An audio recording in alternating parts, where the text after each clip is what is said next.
Welcome to From Data to Victory. Welcome to From Data to Victory with political strategist Fairalee Carrier, founder of Republican Political Consulting LLC, serving campaigns across Massachusetts and Texas. Fairalee brings more than 2 decades of political strategy experience from law enforcement and public administration roles to advising Republican and conservative candidates at every level of government. I'm Evan Mack, and today we're talking about the patterns and pressure points that can quietly derail a campaign long before Election Day. Ms. Fairalee, welcome. How are you? I'm good. How are you? I'm well. We're going to talk about common mistakes that sink Republican campaigns. And let's kind of start from the beginning. Let's start with your story. What experiences in your career led you to create this Republican Political Consulting and focus on helping candidates shape stronger campaigns? I was affected, as most Americans, by 9/11 in 2001. And at that time, I was 21 years old and did lose someone that day. And I had only voted one time as a Democrat at 18, I believe, when George Bush, I'm from Texas and he's from Texas, and when he got on that pile of rubble and he put his arm around the firefighter and said in the bullhorn, "We're going to get whoever did this, dead or alive." I was like, okay, that's my guy. That's who I'm voting for. Mhm. So that is how I ended up joining the Republican Party in 2001. And I've been a very active member ever since. In the meantime and in between time, I am a native Estonian. I graduated from the University of Houston and got a master's in public administration from Texas Southern University. My bachelor's was in criminal justice. So in 2005, from 2005 to 2012, I was a Texas police officer and also a investigator of sex crimes against children. Wow. And that was very, very eye-opening to the human condition. Just being a police officer, you're always dealing with people on the worst day of their lives. So I got some very good schools and an opportunity to really build my character. At that time, I was in my early 20s. But as I got older and I was still voting Republican, I was still always following politics. I got more engaged and Mhm. started volunteering for campaigns and getting myself into all the different organizations in Texas so that I could serve and learn. And when that happened, I ended up meeting a wonderful group of people from all over the state. And my first campaign was actually a success. It was during the midterm cycle. That was a blue wave, and myself and my team, we were able to elect the only Republican freshman congressman during that cycle. So Wow. I've taken tactics I've learned from the ground, and then I also invested a lot of money in focus groups and other types of data consulting before I launched my own company. Politics is fluid. You have to, we're in a very fast information environment now. So Absolutely. um, when January 6th happened, I had to make some adjustments for how I was going to launch my business and what at the time appeared to be a post Trump era. But as we all know now, Trump is back. So I've had to continue to make adjustments, but my strategic approaches have proven effective from local, state, and federal elections, and even judicial elections in Texas. So I love what I do, and I am very excited to share what I know and help conservative candidates. I don't exclusively work just for Republicans. I have worked for a couple of Democrats in the past. I'm not a radical person one way or the other. If a good candidate is a good candidate, Right. sometimes no matter which political party they are a member of. So. That's awesome. When you look at the full timeline of a campaign from filing to election day, where do most new candidates underestimate the work that is involved? They underestimate, especially in this day and age, they underestimate the value and the mission critical importance of being on the ground, knocking doors, engaging with people face to face. It's not a surprise that we may forget what people tell us, but we rarely forget how people make us feel. And it's hard to achieve that result through emails and Zoom calls and mail advertisements. You just have to get on the ground and you have to do the work. And I know how to do that very well.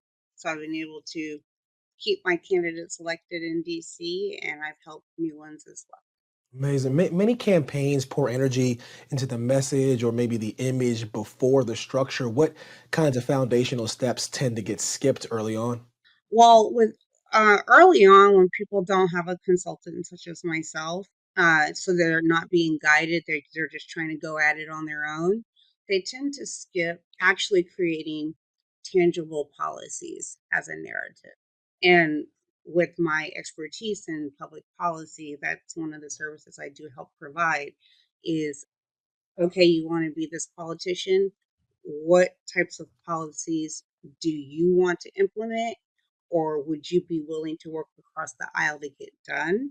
And then we have to spell those out in layman's terms so that, people who aren't political junkies like myself and many others, Mhm. can just understand exactly what the candidate or the politician wants to do when reelected or if elected for the first time. Campaigns run on people as much as they do on plans. What challenges usually appear when a team is built maybe too quickly or without clear roles? Deciding to run for office is a very exciting decision, coupled with some fear and doubt, hesitation, but mostly excitement. And in the excitement, one of the major things that gets overlooked is the operations of a campaign, the Right. management of a campaign, being strategic with how you're going to attack your constituents, both on the ground and in other in other ways. So you get a group of people, they're all excited, they want to help elect this person.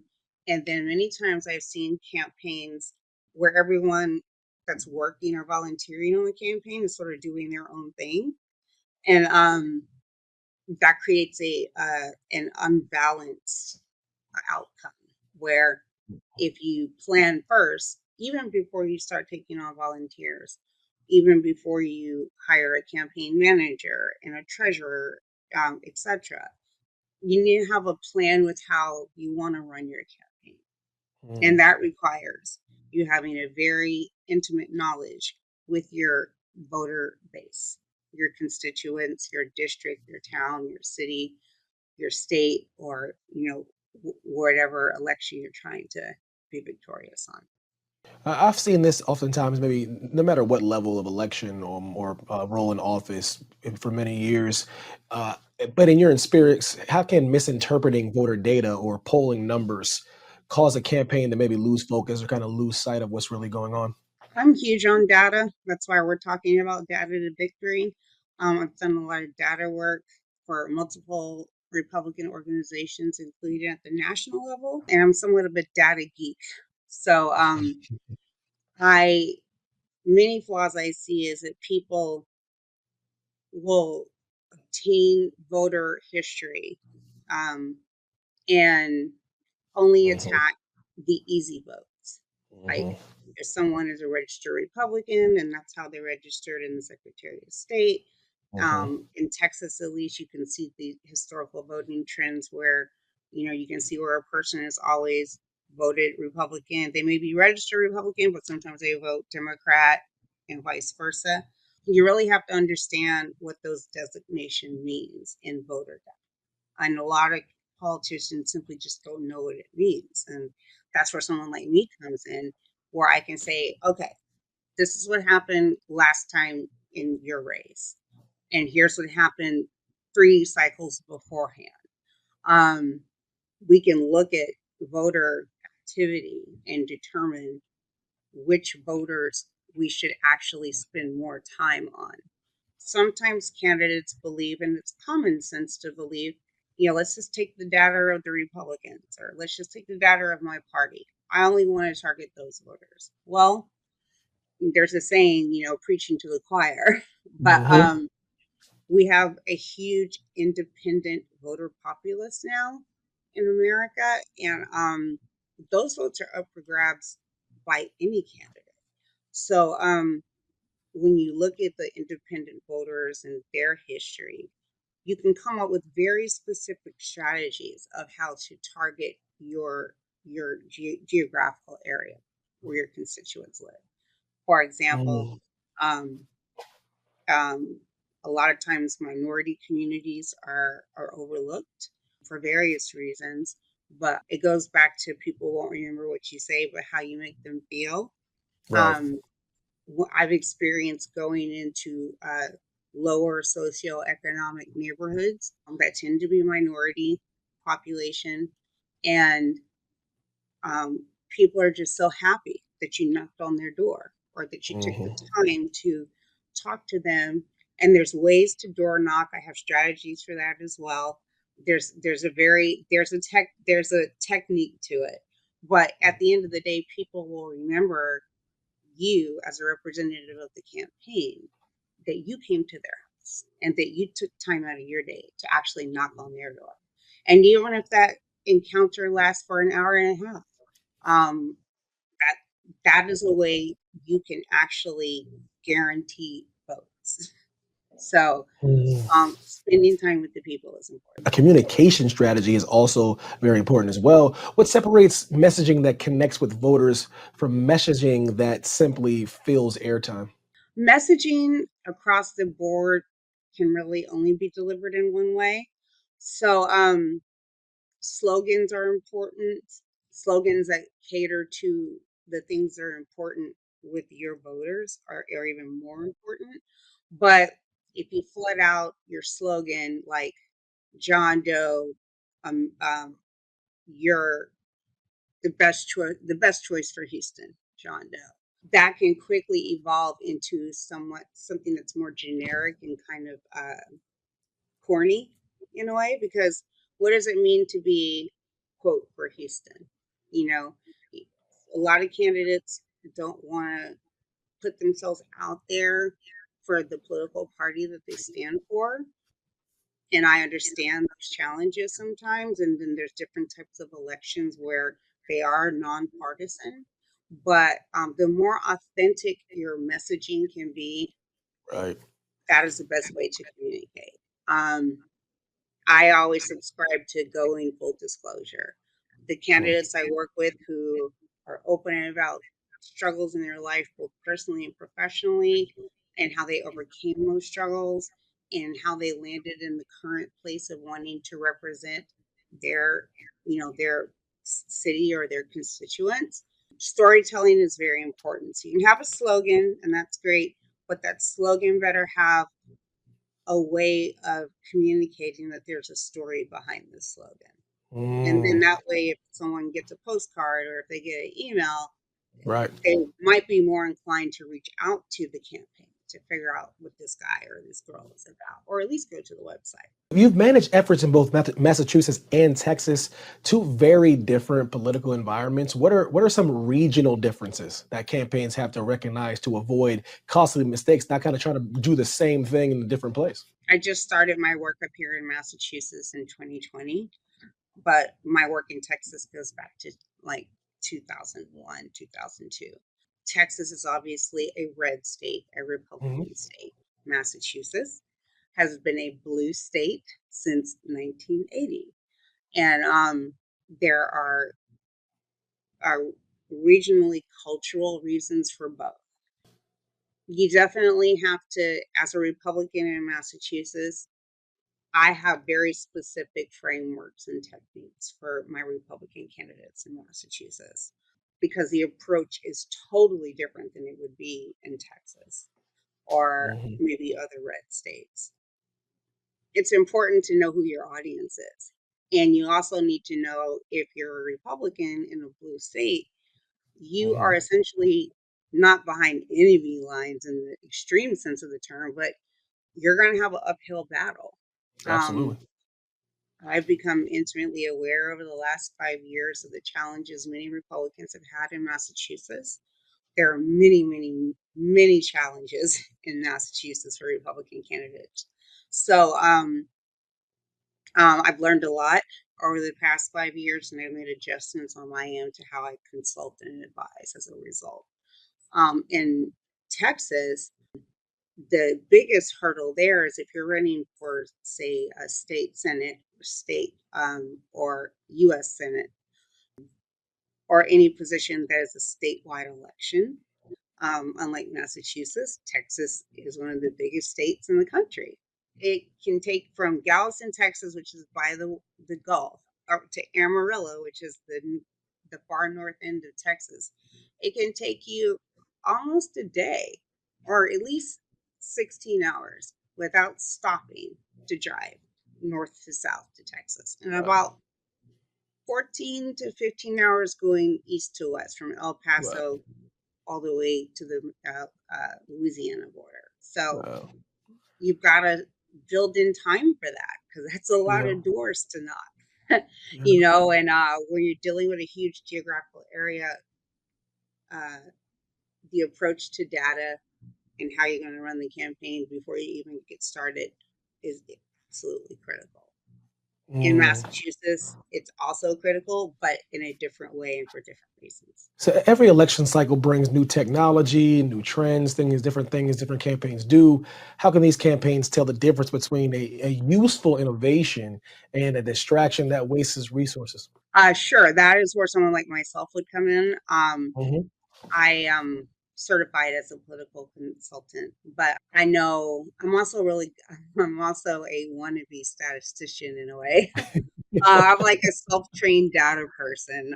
Yeah. I'm Generation X. We came up before, during, and after the internet. And at the age of 10, I taught myself C++ and Turbo Pascal. And I was all with Elon Musk in the mid 90s when he created PayPal. I was like, finally, digital money.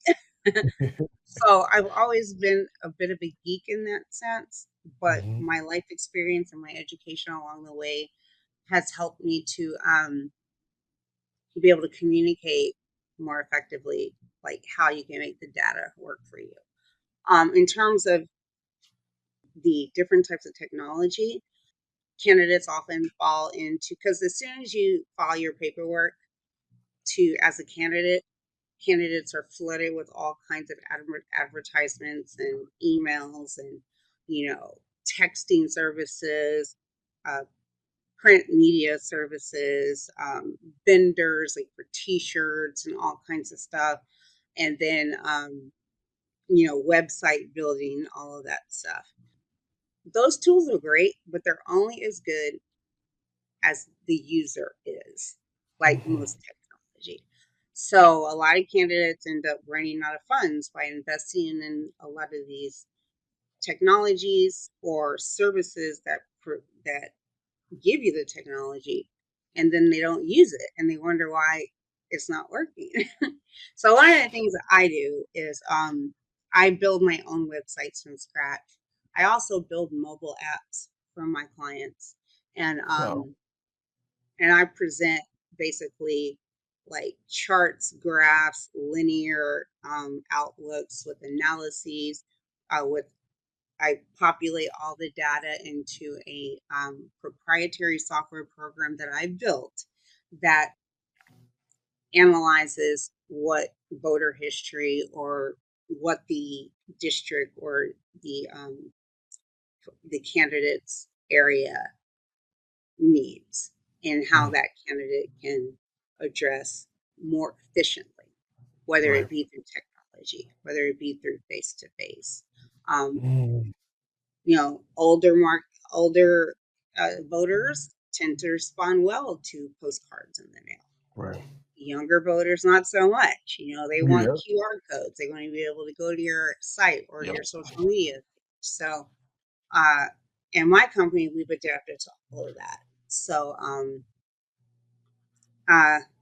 the technology is great, but you have to know when to stop using it and when to shift to more traditional venues or avenues. And so to wrap things up, for candidates listening who want to run a disciplined race, what practical first step would you suggest to prevent avoidable mistakes this year? So not just for this year, the very first step, and not just because it's my business, but because I've seen candidates who do not ever hire a political consultant, and many of them just don't win. You do have your exceptions. Sometimes things are just destiny. It's meant to be. But the first step, I feel, is to hire a skilled, experienced, knowledgeable political consultant. There's a lot of companies out there. There's a lot of people who call themselves political consultants. I'm certified through the American Association of Political Consultants. You can actually look me up and see my credentials. Um, so, and that's actually not an easy certification to obtain, by the way. It's not just a couple of days, in your computer and then taking some random test. Like, Right. you really have to do stuff. If candidates start that way, and also even incumbents, because I have a client roster in 2025, I picked up 3 incumbent politicians in DC who through word of mouth had heard about my work, and they wanted to start working with me, and they hired me to consult for their own next steps. So I guess as the saying goes, you can't play Sunday's game with last Sunday's playbook. Right. So a consultant is so critical to balancing what you need to do to win while preserving the authenticity of who you are as a candidate. Awesome. Ms. Fairalee, thank you so much for your time. You're welcome. This wraps up episode 1 from Data to Victory with Ms. Fairalee Carrier. To learn more about Republican Political Consulting LLC and Fairalee's work with candidates in Massachusetts and Texas, visit fairalee.com. Thanks for tuning in. And don't forget to subscribe, share, and leave a review to show so more campaigns can learn how to run their data into victory. Thank you so much, and we'll see you next time. Thanks for watching. Be sure to hit that like and subscribe button and leave us a review in the comments.